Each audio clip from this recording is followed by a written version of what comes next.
Nick, how the hell are you? I'm good, brother. I'm good. I'm really looking forward to this because I've known you for like 15 years or so, but I've never sat down to pick your brain. I just learned some wrestling from you and saw how you worked with, our mutual friends who were pretty elite fighters at the time. Yeah, it's been a while, man. It's been a long journey. So one of your big claims to fame is Canadian Hall of Fame, National Hall of Fame wrestler. Yeah. Commonwealth gold medalist. Yeah. How long were you wrestling for? Oh my God, I was on the national team for about 9 years, right? Okay. So that was a long time. I had a lot of success in college also, but the international team was just cool, man. It was, it was a good journey. How much of a shift is it from wrestling at a collegiate level versus wrestling internationally? Well, even when I was in college, we wrestled freestyle, but we also went to the States a lot to wrestle. I really enjoyed wrestling in the States and wrestling Americans, just because the culture for wrestling is way deeper out there, and they just have the bodies. So when you go, even if you go to what's quote unquote a small competition, it's almost bigger than the competitions we have here, right? Were you like there's Iowa and places like that, or? I didn't go to Iowa specifically, but we spent a lot of time at the Olympic OTC, the Olympic Training Center training. So we were in Colorado often. I trained a lot in Russia. Oh really? Yeah, I went there. There was one year we were everywhere. We did every 2 weeks we were in a different country. This was at the collegiate level? No, it's not. It's a national team level. Okay. At the collegiate level, I went to a school called Brock University. Right. Out east. Out east, yeah. It's super school for wrestling at that time. But after I finished, I knew it was also time to leave, right? Because I wanted to continue wrestling. And when I was at Brock, I did everything I wanted to do. What is that code for? Yeah, that means that it was, my level was, at that time, was in a place where I felt like I wasn't getting as much improvement as everybody. Everybody was improving because they were using me, but I wasn't getting that same level of improvement. Were you king of that little mountain? I think so, yeah. Okay. So I made a decision to come out to BC. Right. It never panned out. It wasn't a good thing for my coach because he's the guy who started me. Yeah. But sometimes you also feel that you also need to expand your world too. Sure. And I took that chance, and it transformed my life. Right. When you were wrestling up at SFU. Wrestled up at SFU, which was like we were multi-time. Like we had so many national champions in that room. We had so many top international competitors. Give me some names. Yeah, so you know Daniel Ugoalah. Yeah, of course. He won Olympic gold. We had Justin Abdu, who was a top international competitor. We had another guy named Nazir Lau. He's a guy who had come over from Afghanistan. He was just an amazing wrestler. And we had so many other bodies in that room, like guys who were, consistently doing well internationally, right? And nationally. So it was just a room. It was one of those rooms you go in.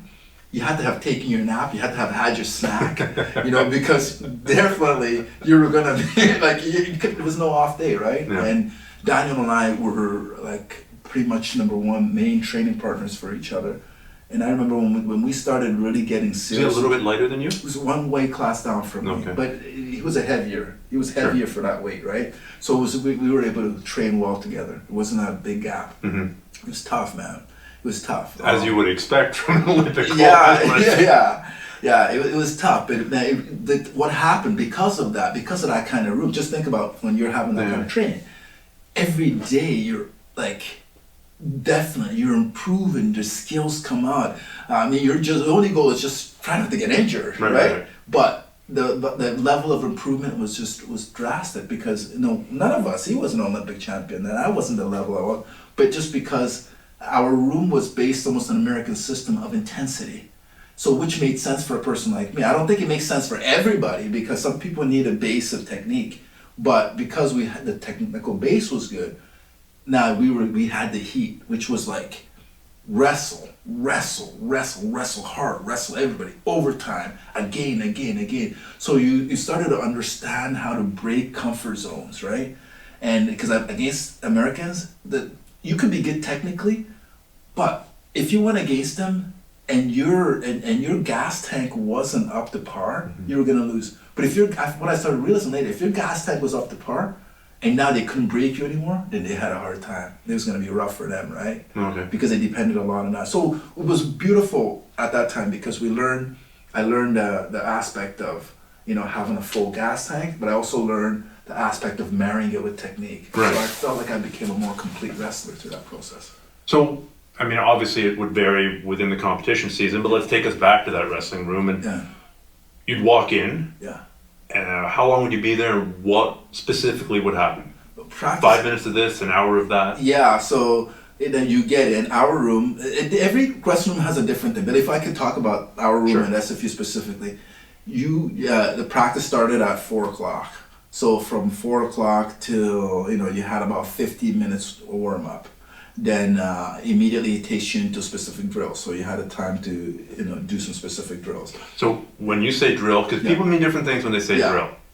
For example. Okay, so he'll give us a few minutes to just run our own stuff. Sure. All right. Then all of a sudden he'll tell us what to drill. Then now we get to drill those things in intensity. So intensity meaning, specific work, right? Okay, you're in on the high crotch, okay? Boom, go. You have to take the person down. Oh, and the other guy's fighting as hard as he can. Fighting as hard as you can, as hard as you can. Okay. So it's position-specific sparring drilling. Position-specific sparring drilling. So it might have you in a headlock. Go, boom, and you go. Now you're going against tough guys. Right. So, and some of those positions are their positions. So you have to really you're fight. You're gonna suffer. Exactly. Sometimes it makes you go. A little guy will go against a heavyweight or something like that. So he mixes it up. So you have to face that fear. So we simulate as much of the things that we would see in a competition without him telling us we're simulating it. But I realized that process allows you to eliminate fear a lot of times. Because I've been here before. Because I've been here before. So we didn't have any fear.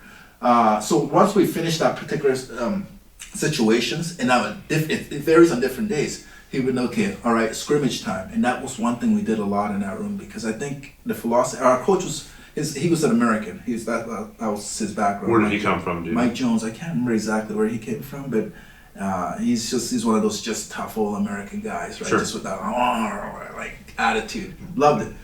And so now we'd wrestle. That's one thing we did a lot. We wrestled a lot. And I hated it at the time because I was like, man, we're gonna just get hurt. We never get to practice our stuff. But he knew what all of us needed, right? Which was, you do that wrestling, again, you lose fear of competing because you've wrestled so much. Then I remember this one time Mike Jones and Dave McKay, they were both my coaches. You have this thing where they put you in the middle, right? And in the middle, it's like one person goes against you, one person puts in a person, then he puts in another person. You have no idea when you're gonna get out of the middle. Oh, right? Wow. Yeah, then another person goes on you. So win or lose, you stay in. Win or lose, you stay in. Then he'll put a really big guy on you. Then he'll put a tiny little guy on you. Then he'll put a big guy on you. Now you're just exhausted. Then he'll put another tough guy on you. Then you're like, what's going on? So because, hey, he wants to play with your mind, right? Right. See, are you going to quit? Are you going to pack it in? Or like what it is. Then boom. Then after we finish all that, right? Then it's usually sprints. We always do overload. That was another thing we did in that room. Overload all the time. So it could be sprints. It could be specific calisthenics. Again, it's like you're trying to transform the body into steel, right? And there's no other way to do that without pressure. As I realized afterwards, and when you start to realize the benefit, and when you start going on international mats, and wow, you're actually doing well, and you're competing, you're competitive, and you're winning against guys who are considered tough. And world placers or world medalists, I'm like, oh my God, I can do this, right? But that's only a consequence of the training, because you also realize when you don't do that, when you don't follow that system for a while, because as we know, you get good. Sometimes if you're not careful, you tend to get a little complacent, right? Or taper. I don't need as much work because your technical ability is high, but it's not enough. And your conditioning is still good. It lags behind. Like if you were to stop all conditioning today, you're not going to be out of shape in a week. No. If you're doing a little bit of stuff, you're not going to be out of shape in 2 weeks. Yeah.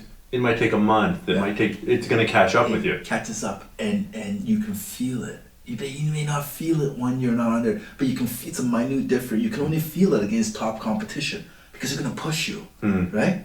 So it's like if you're not ready and you get pushed, that's when you notice it. You break, because now you're gonna hold back a little bit because you're feeling, you're like, oh my God, I don't know, there's still a lot of time left.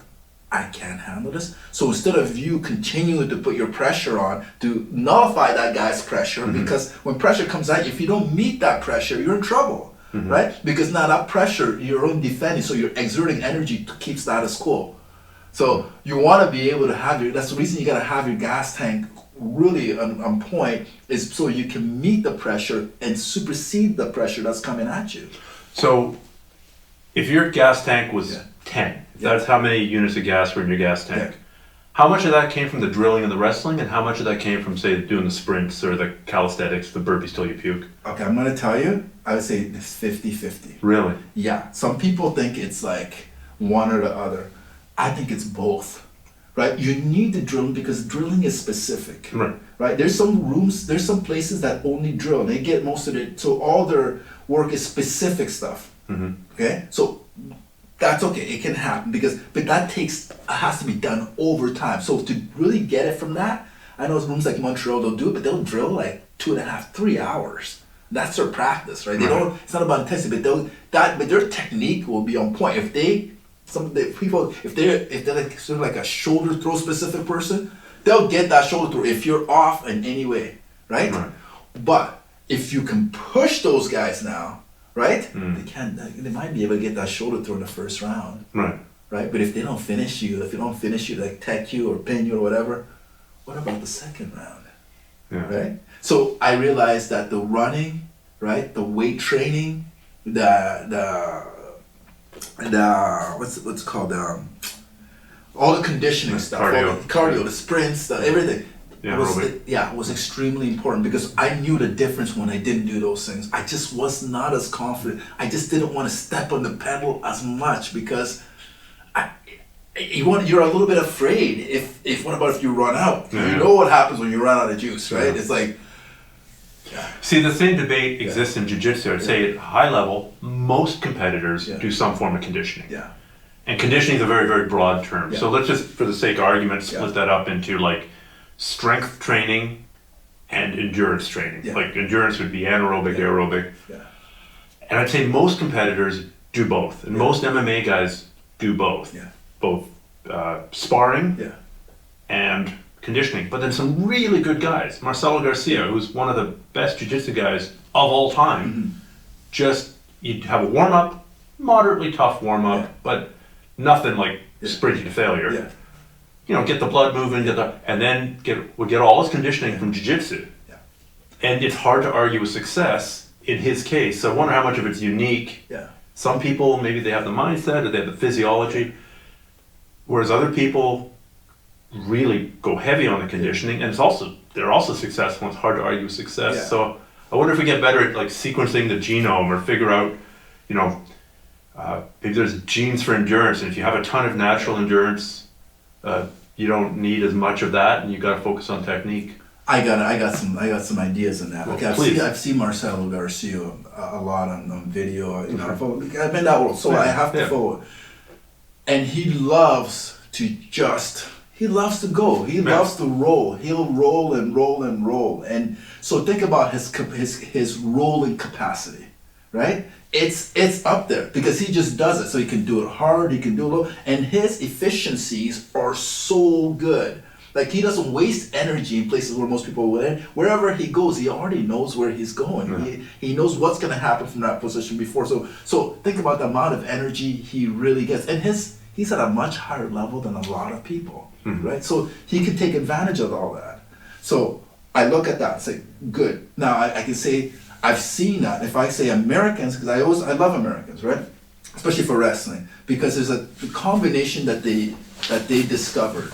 And I never thought they were ever the best technicians, but ever since Dan Gable came in and put in the Gable system, it's kind of wired through the Americans. So Americans have that rah attitude, we're going to beat you, and they can succeed with that because they got the numbers, right? If you have the base of the pyramid is very wide. It's very wide. So You can think, wow, the American system works. Not for everybody. There's a lot of people who use it, they don't do anything. But when you got so many to draw from, you're gonna come up with like maybe 10%, 8% that are gonna be like extremely successful. So it's a survivor bias. Really. Exactly, survivor bias. But the ones who did survive and who do understand it, tough as hell. Tough as hell, because they can go in now and say against the Russians who say come from that technical background of just like, they may not lift a hand, and now they look all solid, but back in the days they never used to look like jacked, right? Because they had, no, you don't, you just need technique, you know, like you have to be.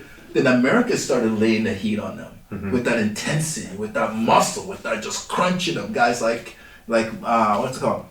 Mark Schultz, you know what I mean? Those kind of essentially beating people up, and it looked like they shouldn't. The Brands brothers, they looks like they shouldn't be against those. Like I remember when Brand brothers first won the world title. I remember I was young and I went to the Worlds and it was '93 to watch, and nobody thought they were gonna win. Nobody. They both of them won because they just laid like everybody they finished competing against just laid on the mat, and they were just like, what the heck happened here? Like, you know what I mean? They just kept went out to the finals, right? Because of that pressure. It's hard to withstand that pressure, right? So you can be as technically, but if the guy is close to your level, it's tough. Well, it's also the same argument in the self-defense space, because there are people who learn, self-defense techniques, and they can apply them. Okay, punch me like this. Here's technique number 1. But it totally lacks the pressure of just somebody. I mean, ultimately we're talking about sparring versus not sparring, but even there's easy sparring versus hard sparring. And just somebody who's got, bad intentions. Learn to deal with that. There's really no other way than dealing with it. So you can see how a room full of high level guys, it would be a self-perpetuating cycle. It is, man. But, so now, this sort of nucleus of killers, I would imagine that injuries would have been just the bane of your existence. And that was my challenge. That was the great, because when I wanted to leave where I was originally at, like, the school to come, my buddy told me, like, you got 2 choices. You either go to Montreal or you go to BC. Right. Now, these are 2 completely different systems. Everyone used to complain about the system out here in BC because everybody gets hurt. People quit because they're just trying to break they hurt everybody, right?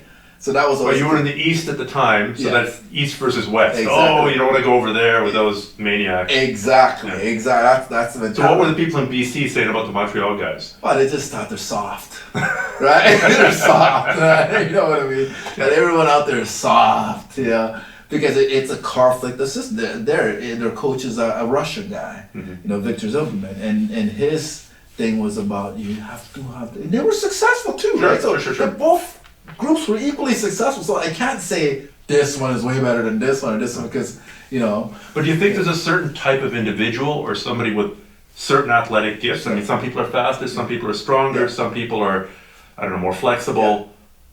That you would urge one way or the other? I would and here's the thing. Over there, they had a different philosophy. Their philosophy, lots of gymnastics, lots of swimming. Maybe that's where George St. Pierre gets the gymnastics from. Well, George trains with those guys up there, But he also the gymnastics is a big part of his thing. So I'm wondering if that trickled down. Well, he started with the wrestlers a lot. I remember when Guy and those guys were telling me, this is before George St. Pierre became George St. Pierre, right? Like he was there for a long time. So just some French kid. Yeah, no, exactly. And they were just kind of helping him out and stuff like that. Then all of a sudden USC blew up, and of course everybody knows who George is now. Right? But I believe what my belief is that you need both, right? Like, so when I came out here, because I had already trained, the guy had a buddy of mine who was really good younger. So when I came into the Brock system, he helped me out, and he helped me get a lot of my philosophies together, in addition to my coach. So my coach had more of a Russian mentality. So he taught a lot of technique. It wasn't as about intensity, but he taught a lot of technique. So I had that mentality, that concept, right? So when I came out to BC, I still had that foundation, I still had that concept of that technique is important and how to work in a system of technique that now, it was perfect for me. Now I took that and I was able to immerse myself in intensity. So I knew I had to now supercharge all that work I used to do so calm and so soft and so smooth. I had to lay some like octane to it. And so for me, it was perfect timing. If I would have done it sooner, I don't know if SFU would have worked for me. Right. Because I was mature. So it was finishing school. It was perfect finishing school because I knew when I first come, the way I was doing it at the beginning was like, man, these guys are just gonna every day. Like I would finish practice the first little while here every day. I would literally, I don't even know how I got home, and I would somehow I don't even know how I got food, and I would just go to sleep, and I wouldn't wake up till the next day. Just neurologically taxed. I was just exhausted. Then of course you adapt, right? Or die. Yeah, exactly. Because you train 2 times a day, every day in, day out, pretty much every day, apart from Sundays, right? So was there a morning practice too? There was a 4 o'clock practice? Yeah, morning practice, 4 o'clock practice. Right. And you can't survive without it, right? It's just, for your body to make the transformation necessary to be able to contain that kind of intensity and recover fast enough, you have to do 2 a days. Right. So how then, I mean, obviously you dealt with injuries. Everybody wrestles or does jiu-jitsu, deals with injuries at some point. Yeah. How did you stop them from getting too bad? Yeah, it was a learning process too. I started to understand, I had to understand how to train, right? So there was the physical training. There was like the training of wrestling, but there's also physical training. I had to learn how to master that. So it couldn't just be only training like Olympic lifts or powerlifting, a combination of whatever. Like, and we had a trainer, and he was good, but I also had to modify how I trained with him because it was all about getting strong. I was plenty strong already, but I needed to. I was starting to get afraid of getting hurt because I was one phase of my thing that it was happening too often. Because of what was happening to all the injuries were little tweaks everywhere, shoulder, knee, that I was barely on the mat anymore, right? Because it was like I couldn't, So I've understood. That's when I started to understand. I was also a trainer, right? So I was also a personal trainer. That was the job. Busy doing what you warn all your clients about not doing. Exactly. Don't overtrain. Yeah, but remember, I had a headmaster here. Who was my coach. Like you want to please the boss, right? At that time of your life, right? So I started understanding how to train, that I had to adjust certain things, that I had to understand, get really stably strong. Like that's why I created a bunch of systems of exercise and stuff like that. So I created systems, and I started, let me be my own consumer of my product. So I started, how do I train? I started really getting specific with my diet. What do I put into my body? What allows me to recover? So I started to understand like products like recovery, products like glutamine. How do they work together? Protein, why is that important? Vegetables, why do I need to eat those? So I started really getting a handle on that. Then I said, okay, before I train, it's got to be a process to my training. So I understood my warm-up had to be on point before I train. My cool-down had to be on point after I train, right? So once I started understanding that, everything started to come. Then the specific weight training, how do I weight train? Okay, so I still need to do those heavy exercises because my sport calls for it. But how do I do it? So I understood I had to put a lot of stability stuff in there, and I had to put a lot of proprioceptive stuff in there. But I didn't want to make it one of those goulash of everything where you added. So I did it, separate. I'm going to do 15 minutes of this specific kind of training before I do my heavy training. And I found that made a tremendous difference for me. So you're doing your wrestling in wrestling class. You're doing your aerobic and anaerobic conditioning in wrestling class with the sprints and so on. Those are and those are controlled by the coach. I didn't control that, right? Then your weightlifting, how many times a week is that? That was like 3 to 4.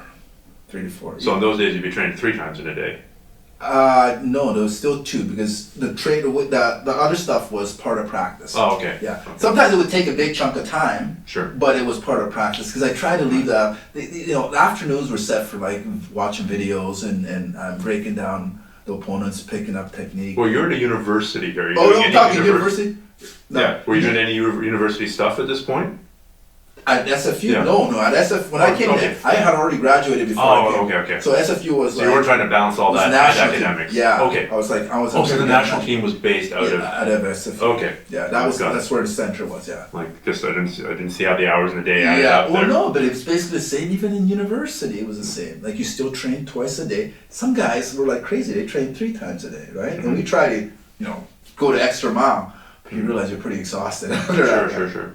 So when you talk about doing the stability stuff and the recovery exercises, I mean, I have friends who've had really good results with you coaching them, not beating them up, repairing from them having beaten themselves up for decades. So what's involved in that? Oh my, it's Stephan, to me, this has been like a godsend almost, right? Because after I retired and I started working with a lot of athletes, I was doing the wrestling stuff, then I started doing mindset stuff, then I was like, but I need something to put it all together. And I said, okay, I gotta share all this material, like all this knowledge from just so many years of how do I heal myself. So I started getting guys who had similar problems that I did when I came through. So it involves a lot of stuff, just looking at the imbalances in their body first. No, so it's not just like, you have this, like a physio would do it. This is more active. So you got to get in shape at the same time as you put your body in balance. If that's the difference, it's not like I'm just going to heal something, because I believe the body's a unit. The body's holistic. So a lot of times you look at a person, you can immediately see they have an imbalance. You can see how they walk. You look at their front, you look at their back, you look at they're way out of anatomical position. So as soon as you're out of anatomical position, which is like your skeleton is not carrying your weight, but your muscle is carrying your weight. When that happens, all of a sudden you're going to create tremendous tension in the body. And as soon as you create the tremendous tension in the body, it doesn't worsen in one day. It worsens over time. And before you know it now, your body's it's not working like it's supposed to. You're utilizing too much energy where your body should be relaxed, then it gets off balance.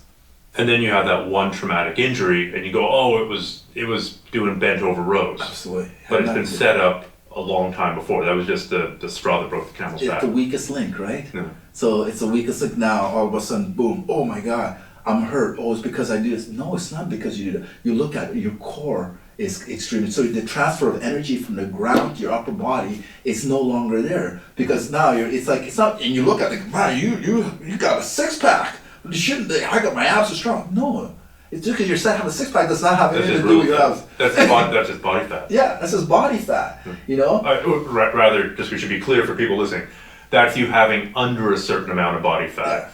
Under a certain amount of fat. So it's like, so once you give people stuff to balance out, so core activation, then you strengthen it. So you have to get it to fire again. Then you strengthen it. So you go from almost like I always call it your pubococcygeal area, almost right to your belly button. So once you get that part going, now the energy transfer in your body is nice again. So once the energy, so now we look at, okay, how are you, most people, the posterior chain is extremely weak, meaning all the back area. So that means that they're so, what we call anteriorly focused, that their pecs are tight. I mean, bench press, push up. When you go to just got one say push up. Everything push the front door. Do push-ups. Everything's front. So now, although jiu-jitsu guys have the opposite problem often, because they're, especially with the gi, they're pulling. It's like a rock climber. Almost. Yeah, and so that's another thing. You have to balance all that out. And so I found wrestling had tremendous imbalances. What's an example of an imbalance that comes from wrestling? Oh, where do I start? Okay. It's like, okay, say for example my stance. Okay, I'm dominant left leg lead. Right? So I'm always bent over a little bit with my left leg forward. So you think about what happens to my left hip flexor. What happens to get super tight? Exactly. What happens to my right side? What happens to the back? My lower back on that side, it shortens. Other one lengthens. You know. So now just think about when I explode. I explode a certain way over and over again for how many years? But it's a double-edged. Here's the thing. I think it's a bit of a double-edged sword, because say your left leg and your left leg dominant. You lead with your left leg. Your left hip flexor tightens, say, and the other changes happen as well. In the short to medium term, it's what it needs to happen. Absolutely. Because your body's getting better at functioning out of that position.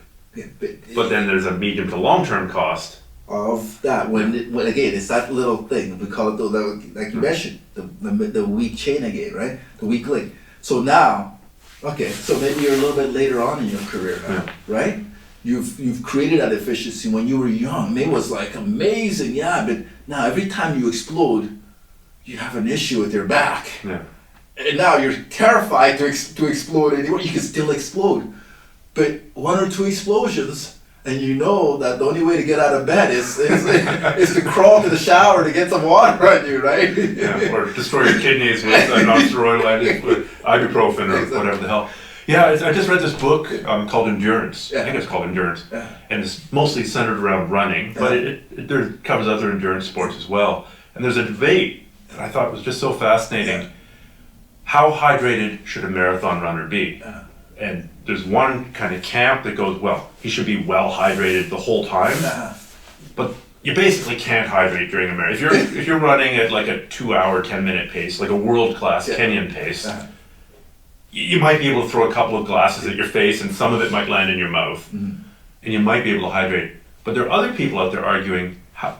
So there are some people saying the only reason that you can run this 2-hour, 5-minute pace, which is roughly, I think world record now is somewhere 2:02 or 2 hours and 21 seconds. It's shorter than that thing, Yeah, the guy who, Nike had this big project to break the 2-hour marathon.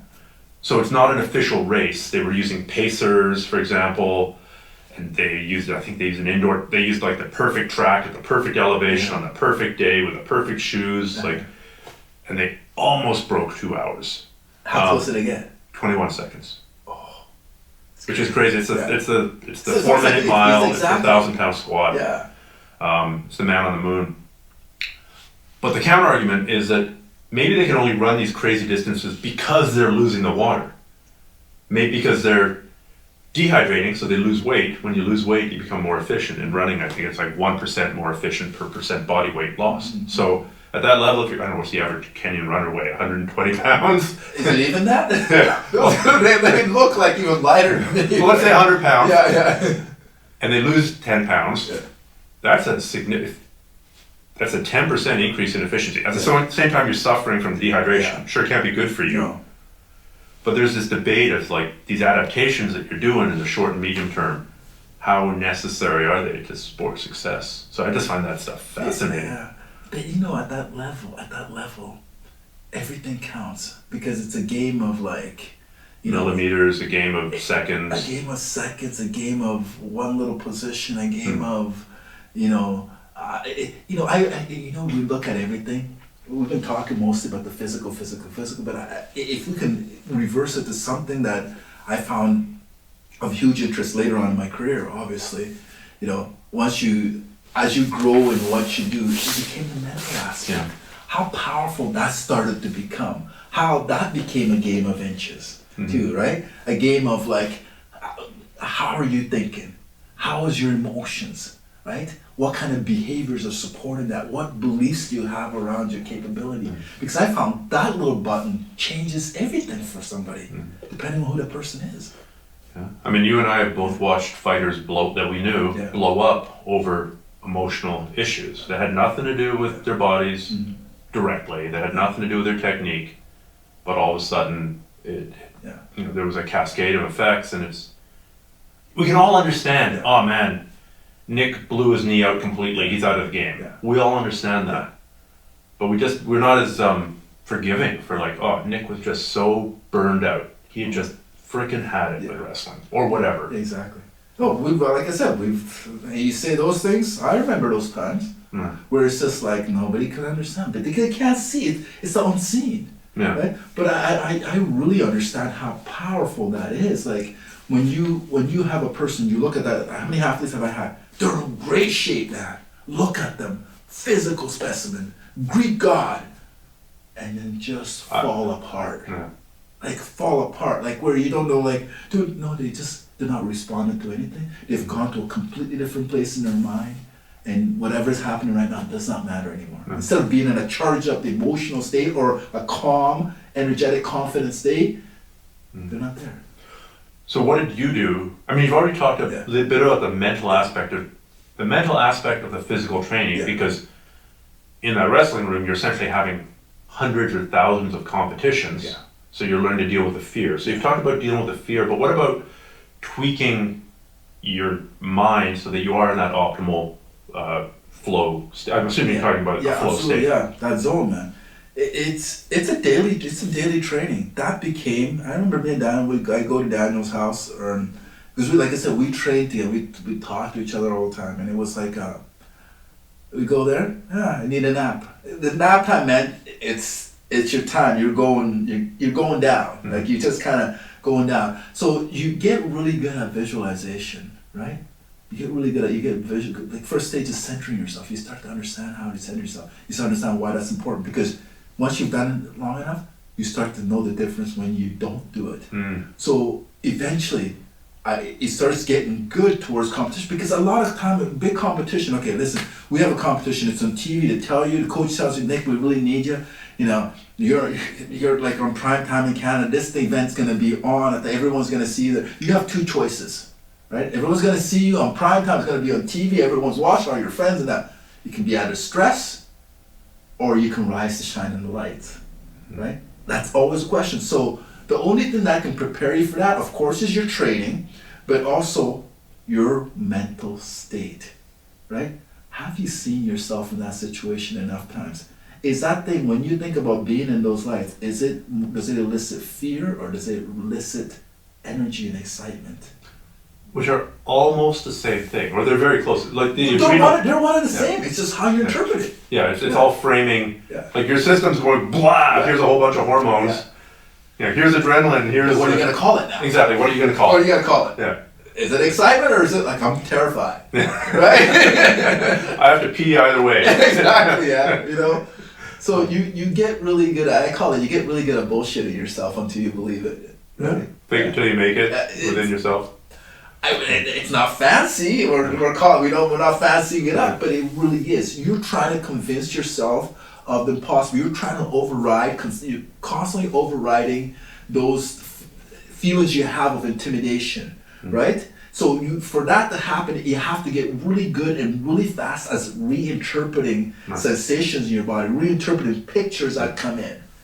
Yeah, like, I have to pee. Oh, good. It means that I've got adrenaline going. It means I'm going to be really strong this match. Yeah, as opposed to, I must be scared. Yeah, exactly. Like, man, I'm ready. Yeah. I'm ready. Oh, that's exactly how, like, man, you know, I'm ready. I've seen this a lot of times, but I can't believe I get this opportunity, man, to live my dream. Like, yes! You know, So, well, lying to yourself is a strong term, but but it's putting a spin on it. It's a good tool. Yeah. Now a lot of athletes use music to get ready for competition. You ever do that? I use music. Did you have like a song that would trigger you, or? You know, I remember back. Like a Scottish guy I used to listen to the theme song for Braveheart.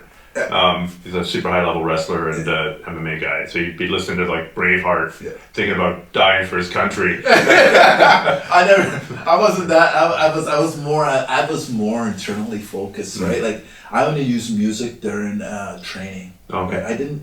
Wasn't not pre-competition. No, Okay. It was never my thing, because by competition I was peaceful. Alright. Right? I was peaceful. I wanted to be at peace. Like sometimes I'd be at competition, people didn't even know I was competing.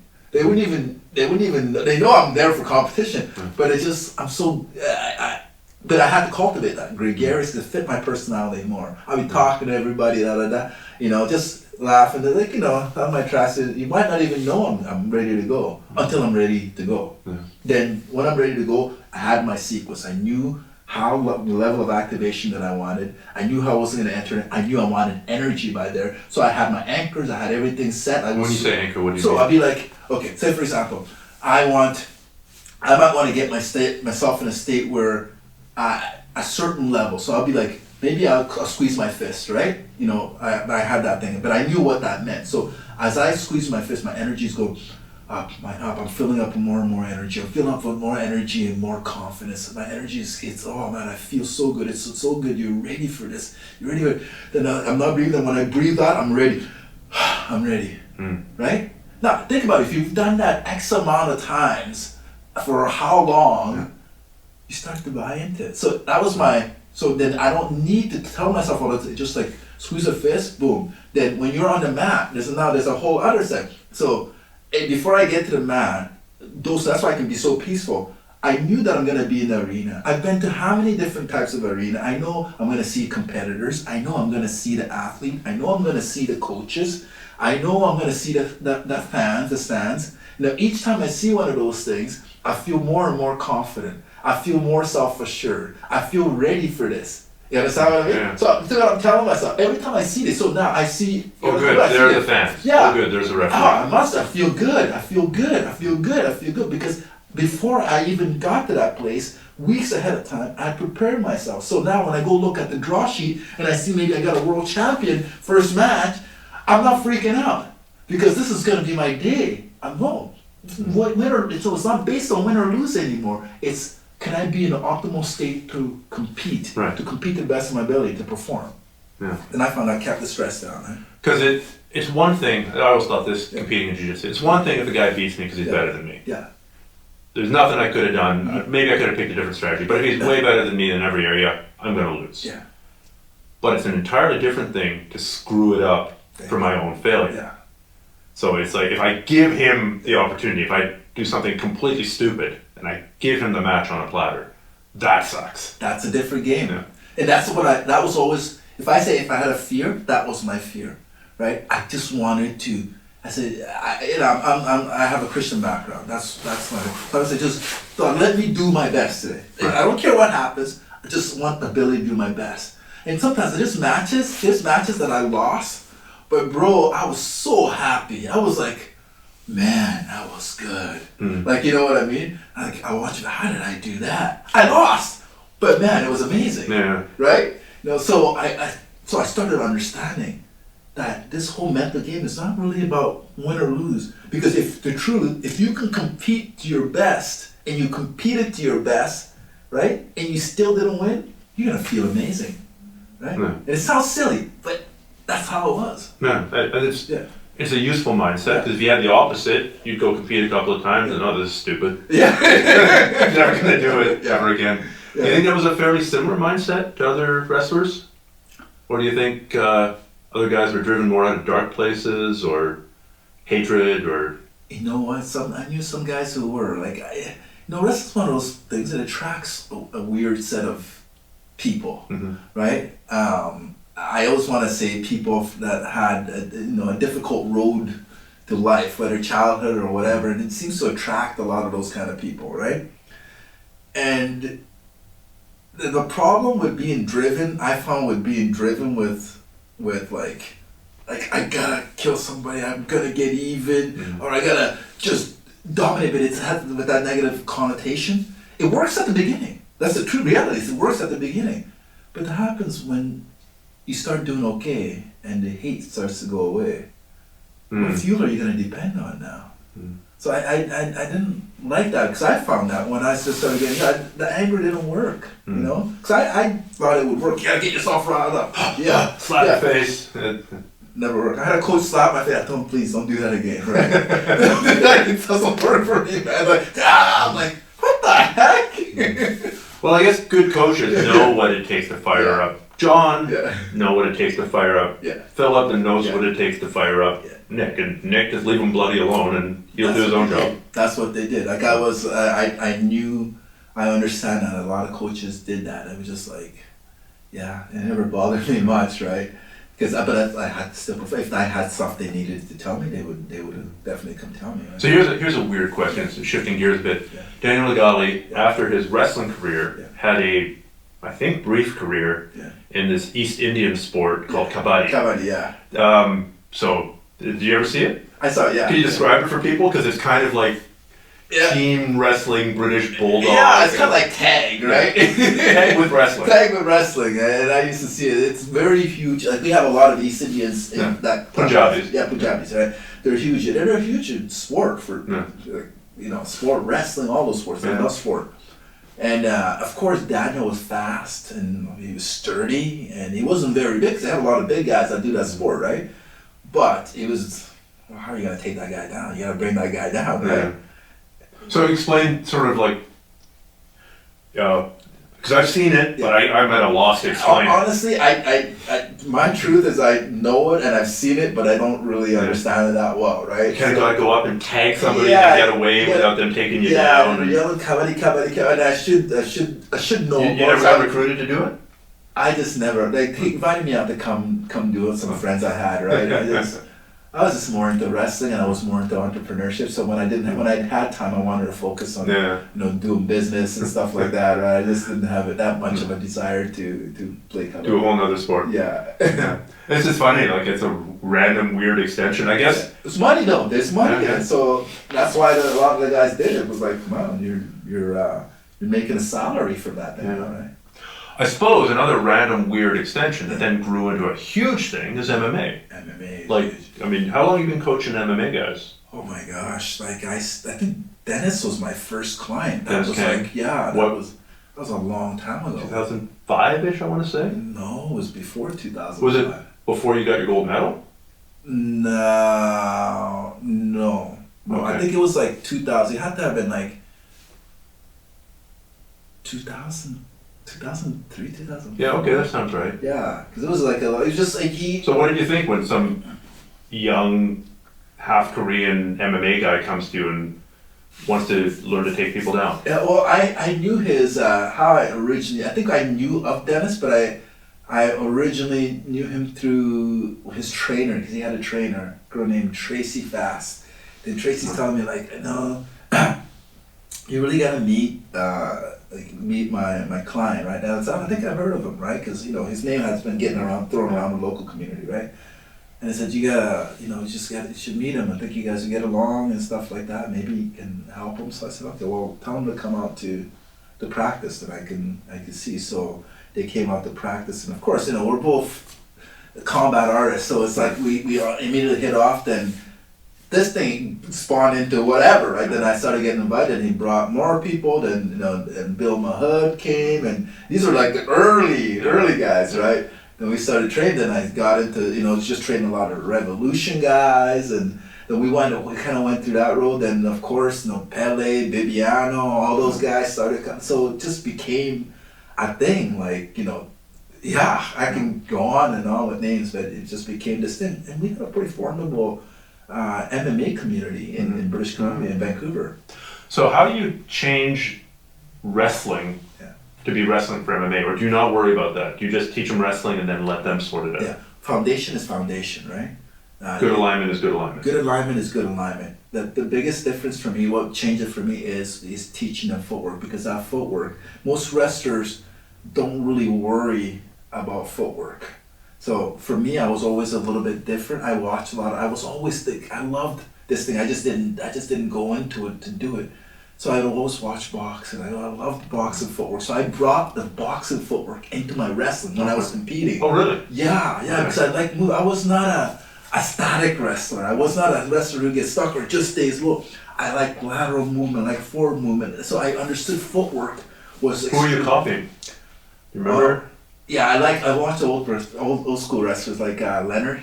Right. Old school boxers. Old school boxers. Yeah. Even Tyson, with the way they move. So like between hard footwork and smooth butterfly like footwork, right? Yeah. But I had to merge it into a place that worked for my sport, because we're in a bent over position. So I started getting really creative with it, right? I'm like, hey, this works. So I would like shadow my moves so much, because I was a very offensive type wrestler. So I needed to be able to pull off my attacks and be able to in, outside, boom, hit, boom. So how to combine it all. And it just started really feeling like I had a style that fit for me, right? And it started, so I said, okay, when I began teaching, it was like, how do you teach these guys? They all want to know how to shoot. But how do you teach these guys how to shoot? So they don't have to change state. They don't have to change state from striking necessarily to now thinking that, I gotta wrestle. Well, I think it was Kevin Jackson, high level wrestler back in the day. I think he used to box, I want to say left side forward, and then shoot right side forward. So you actually have to change his lead. And if you change his lead, you knew he was going to shoot. And it was still almost impossible to stop, because you're a bloody Olympic gold medal. Kevin Jackson? Kevin, I think Kenny Monday did it. Kenny Monday. You gotta remember at that time, right? Those guys weren't even training. They were just going straight from like, you can get a couple bucks from it?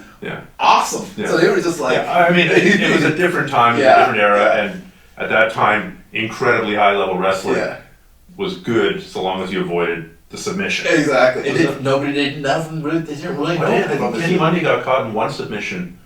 Who was it by? It was John Lewis, maybe? No, it wasn't. It was like in 7 seconds. He shot in for this beautiful like takedown and got I caught think in it was Shamrock, but it's Oh, you're right. Yeah. You're right. Yeah. But anyway, if that didn't happen, you were going down. Exactly. So, yeah, and like I said, you talked to some of those old school guys, because I'm very good friends with Ugoalah, and so we used to talk about it all the time. So I used to go to Temecula and train with those guys when I was more into, this is MMA is my business, right? MMA and teaching MMA stuff. So I would go there and train with those guys. We used to talk about it because Kevin used to coach him for a long time, and I know Kevin. I respect Kevin a lot. He's one of the guys I used to follow, right? And he goes, Kevin Jackson. Yeah. So, and he used to say, man, those guys, imagine if it was now where they actually would train a little bit, because they didn't even train at all. They would just, if you want to take, because it was always, at that time it was like, oh, this guy have a wrestler versus here, right? Pure styles. That doesn't really exist anymore. Except maybe at the local, maybe at the local amateur level. Yeah. And if you offered a wrestler some money back in those days, like, my family? I got a young family. You get to have an extra dessert today? I'll take it. So when you say about not changing state to shoot or to go in for a takedown, what do you mean? Now? Not as obvious as changing left side to right side. Yeah, so just so you can be able to go from strike into your takedown. So your footwork is efficient enough. Your penetration will be good. Your secure will be good, and your finish will be good. So you're not breaking it down into two things, but it's kind of merging down into one. So your stance is going to be narrower. Yeah. So your stance is going to be narrower, but you can even hide your stance. So for example, you don't have to show your stance. You can hide yours. You can go from a square stance back to a stagger stance, back to a shift, and reset, and still have power to penetrate. Yeah, it kind of makes sense a little bit. I think so. Yeah. Yeah. So it's just it's like stuff I started playing with. There was no model to teach it at the time, right? So it was like, okay, I just need the result, and I was getting the result, so I kept doing what I was doing. And so, sort of dividing the world into freestyle and Greco. Yeah. Back in the day, I trained with a bunch of guys who thought that Greco was a much better fit for MMA because it tied in with a clinch. So what's better, Greco or freestyle? Okay, tell me, those guys, name any pure Greco guys you've seen, really world champion, I'm not talking American Greco guys, I'm talking world champion Greco guys who have come and done anything in MMA. Boom! Karelin fought a work. Yeah, some old Japanese guy tapping on it. Okay, see what I'm saying? Okay, so I said that facetiously, that's what I'm saying. The only example I can think of was a complete farce. If you Google Karelin MMA, I don't know how much they paid him. I'm sure a lot. Exactly, think about it. So you have guys like Couture staying there, you have guys like Henderson staying there, but what were their base? They all wrestled collegiate. Sure. All of them. Right? So they have... But to be fair, it's my understanding that Greco isn't as deep in the United States as it is in the rest of the world. 100%, So freestyle has got a much wider base of the pyramid. Huge. It's a majority of it. But I'm just saying, what we're saying is those guys did shots, those guys understood position, but it was beautiful because they had the upper body control too. But they all do. So Couture was clearly heavily influenced by Greco, or was more of an upper body. What would you term? An upper body wrestler in the freestyle world? Yeah. He was a good Greco guy. Couture was a good Greco guy, but just America's tough, man. They have a lot of guys who. Was he on the Olympic? He was an Olympic alternate. He was for Greco or for freestyle? For Greco. Okay, well we've just found a legitimate example of So he's probably the best example then of a good Greco guy. Yeah, he's a good Greco, but was it good Greco? He's a good Greco guy, but he was also he came from collegiate style. All those guys who did Greco, they were not Greco specialists. They were not Greco I'm only Greco, right? Yeah. And a lot of times with Americans, they go into Greco, but they've wrestled freestyle, they've done collegiate and stuff like that. So they're very diverse. They do take down. Couture does take down. So you shoot your legs, right? Not typically low. Not typically you'd have a pretty high shoot, but that makes sense for MMA too. Yeah. Okay, so then why is freestyle? Be it resolved here now that freestyle or collegiate is a better grounding for MMA than Greco. Go, make a bunch of enemies. Freestyle, or why is it better? Because you get to attack the legs. Okay. They're specialists attacking the legs. Okay. it's the easiest way to bring somebody down is to attack the legs. When it's slippery, when you can't get in, when you can't get into the body, what are you gonna do, right? Okay. So you can control, once you're in, you can control the body. But if I'm with a Greco guy, I can control the Greco guy, because in Greco you can't touch the legs, right? So you might have an advantage if you get to my upper body. But because I do freestyle, I also understand upper body too. Because freestyle I can throw, right? I can throw. Some guys on freestyle are amazing throwers, right? Yeah. They're amazing at throwing. But the thing is, I have option for the whole body. Right. So I'm not gonna sit here and say I respect Greco tremendously, because I train Greco a lot too, because it's really good for upper body. But the downfall of Greco is like your leg. If I get a good Greco guy, you say go Greco, and it's whatever. If we're specifically Greco, then it's a different battle. But if he can throw me, I can throw him, but I can also do my skill set. Yeah. I'm gonna win. Yeah, it's unfair. I'm gonna win. There's no way I'm not, right? So now, just with the shooting, and we're getting pretty technical here. Yeah. I know a lot of people are starting out in MMA Yeah. are worried about shooting because they're worried about catching a knee or catching the big uppercut. Yeah. If they get sprawled on, that's one thing, but they don't want to get knocked out on that first shot. Yeah. So when you're working with MMA guys, what's your advice to them to avoid that? Okay, again, it becomes a lot of positioning stuff, right? Say, for example, one of the biggest things, that questions I used to get, because I've got all sorts, is, I'm going to get caught in a guillotine. I don't want to shoot because I'm going to get caught in a guillotine. Mm-hmm. Well, once you understand how to shoot and how your head is going to be, and the angle after you do a shot, or how to continue a shot. Before, a lot of people shoot, then they're kind of stopped on the shot, but it's just there. Oops, that didn't work. Oh yeah, it didn't work, or maybe it did work, but you didn't change the angle at all. As soon as you cut the angle, you might get caught in a guillotine, but you're on the powerful side. Now he's not going to choke you unless he's gigantically strong. 100%. Because it leaves you open to lift, it leaves you open to cut, right? Cut the angle, it leaves you open to circle, like it leaves you open, it gives you the ability to do so many different dynamics within the same position, within one position. Because you understand position, you understand how to put your body. So you can also say, okay, I might catch a knee on the way in. So I could catch a knee on the way in, but how are you disguising your shots? Sure. Like, you still have this tactical. If you shoot from 15 feet away. Technical, tactical stuff is still hugely important. So you have your skill set, but how do you put all that skill set together? So you're gonna know how to do it. Then of course you're gonna rehearse and through training. Now you're gonna know, okay, this guy does it. This guy does it. If I do a shot like this, it's gonna with my head down like this. I'm gonna catch a knee, right? But there's also, the people who go, you could catch a knee if you shoot a double. That's true. You could do everything right, and you could catch a knee. Yeah. But if you throw a right cross, the guy could take you down. The guy could left hook you. The guy could overhand right you. Like, there's nothing safe. Yeah. Like, you pay your money, you take your chances, and maybe you can shift it from 50% chance of getting countered to 10% chance of getting countered. Yeah. But there's a lot of keyboard warriors out there who are busy going. Man. Like, well, no, I would just counter that with the. Let me ask you, what's that? I see so much hate for it. Every time I see, they'll lay and pray. Like, I see Habib do his thing. I see they just why is from your world, because I don't understand it from my side. Why does there always seem to be hate for that? Like from the keyboard, it's obviously keyboard warriors. Nobody is trained. Yeah. I don't know. I think a large segment of the USC demographic wants to watch two guys stand back and just pound the crap out of each other. And to be fair, if that's happening, I'll watch. Yeah. Like, it's hard not to watch that. We're wired to that. Yeah. Now, with the background in grappling that you have and that I have, the ground is also exciting. It's exciting because, I guess. But it's a little bit harder you need to be a bit more educated. Like, everyone can understand you taking your right fist, putting it way behind your body, and throwing a big giant punch at my head and hitting me in the head. Exactly. You don't need any training to understand that something bad just happened to me. But if you're passing my guard, say, or you're in my guard, the equivalent thing might be you passing from guard to half guard. To the layman, no matter how excited Joe Rogan is, oh my God, he's passed the half guard. They don't understand. So I think it's an education thing to some extent.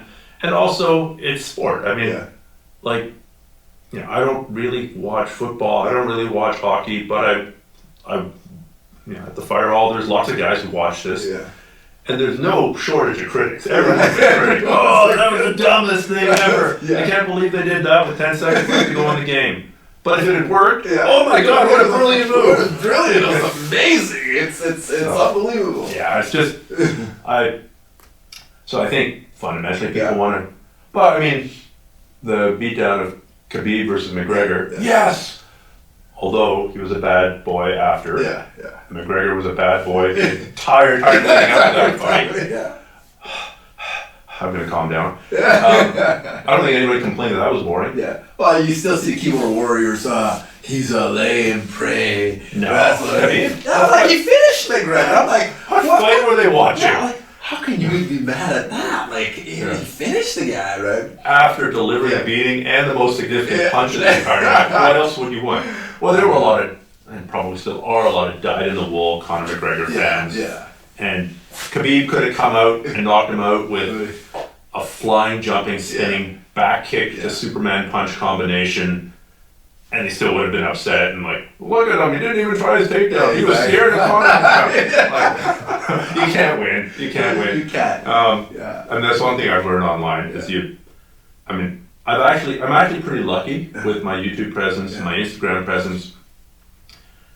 People are generally pretty kind. If somebody says something negative, usually there's somebody else jumps on them, unless I'm saying something totally stupid. But as you move into the martial arts and self-defense space, which I've got a foothold in now too, the number of I've got actually more experience in the martial arts and self-defense space than I do in jiu-jitsu. But the number of experts who come out of the woodwork and start chopping you down, and it's such, because it's not provable. It's not provable. Right? Well, Nick, that takedown looks very interesting, but instead I would just simply drop my elbow on your spine, sever your C6, C7 connection. Always throw a fancy name in there. Yeah, exactly, because the veneer of legitimacy, I would tear apart the cervical fascia. That sounds pretty bad. With my tiger claw, burrowing tiger. And it's not really provable if you stay in that. If you stay on that side of the keyboard, and you're training your imaginary kung fu system, or your reality-based self-defense thing without ever testing it, it's easy to see how you could.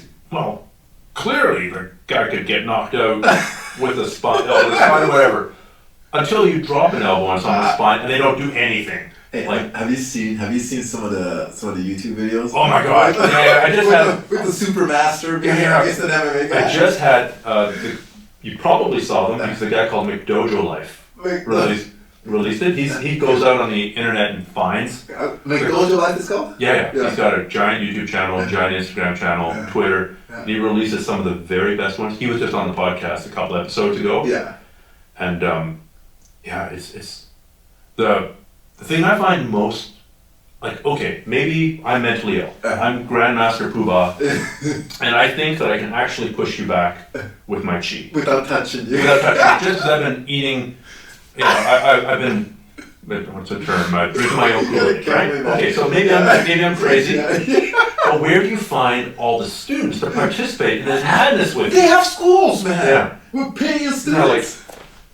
Shit, didn't work. Can I try to? I guess, if you don't play along, you get kicked out. But do you know something though? Like, of all those guys, and I hope nobody comes chasing after. Most of those guys I see in those videos, or their students, I don't think they do one lick of conditioning. Yeah. I don't think they do one lick of conditioning. Well, they don't need to. It's so deadly. Basically, we wasted, any sweating that we've ever done is wasted, because if we had just learned how to hit the trip warmer point here and the spleen meridian point here. So you're gonna die. It's gonna take 40 or 50 years, but it's a very delayed touch. It's accumulation. Yeah, exactly. Of damage. So, I just said on another podcast I did recently, appeared on somebody else's, and I was it served me very well in life to assume that, I heard a statistic once that 1 out of 10 people is mentally ill. I don't know if that's exactly true, and define mental illness, and is somebody's depressed, is he mentally ill or she? I don't know. Yeah. But just if we take that as a baseline, 1 out of 10 people you meet are crazy.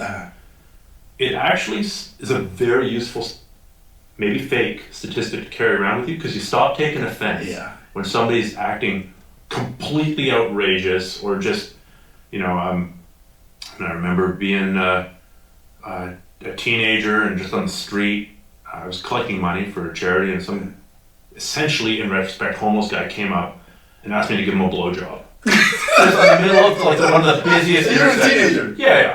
So like, boom! I'm going to defend my honor and my sexuality. I'm straight. I'm so straight. And then I'm like, wait a second. Like I was just going to drift him, and it like I had been training kung fu and karate, so I had no sparring skills, but I could punch hard. And when you got somebody standing in front of you, it's not that hard to knock him in the next week. And then it's like, wait a second. If this guy's going around asking random people who are much bigger than him to blow him, he's probably not entirely well. Absolutely, he's not all there, So just that, and that's kept me out of other situations too. Not all situations, but if something cuts down then like by 50% the amount of negative of fights you get in, that's a good thing, because every fight you get in is a potentially, you could get stabbed, you could get frickin' HIV, you could get hepatitis, the guy bites you, or you could knock him out, and you could go down, and you could crack his head on the pavement, and then you go to jail. So you won. Yeah, you won. No, you bring up a very huge point. That's one of the biggest things that and I think I learned it from sport. I don't take anything personally. Right. I make it a point to take, because you know the biggest lesson you learn in sport, sometimes you're winning, sometimes you're losing, and as soon as you're losing or things don't go well, you start to see everybody, you start to hear noise. Sometimes there's people you thought were best friends. Nobody loves you when you're down. Exactly. And all of a sudden you hear stuff that came out that they said, or you hear, it's like rats and snakes everywhere. And it's like, you can either get upset, or you don't even confront the people, you don't take it personally. And I think that's the lesson I took away that's served me a lot, because as athletes, and I don't know, we are always looking for approval from the outside, right? That's one thing. Another thing I used to see, even with, how am I looking, coach? Which is okay, but some people overdo that. They never, it's like, they don't feel good about themselves until you give them one of these. Now, as a coach, it's important to, but you also want them to give themselves that self-approval. Right. Because if they have that, they're going to be able to do some amazing things. But if they're always looking for it from outside, they're only 100% extrinsically motivated. Yeah. What happens if things aren't going good? What happens if you don't give them that? All of a sudden, what happens to the resiliency? It's nil. So it's not taking things personally was a huge step for me. And you only sometimes realize that when you have some adversity. Right.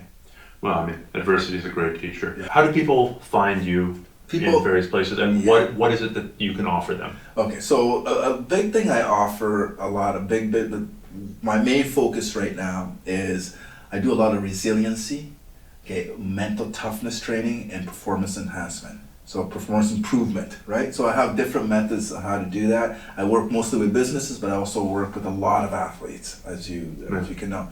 So that's where I put a lot of my focus on is helping people improve mentally and also physically, right? Mm-hmm. Yeah.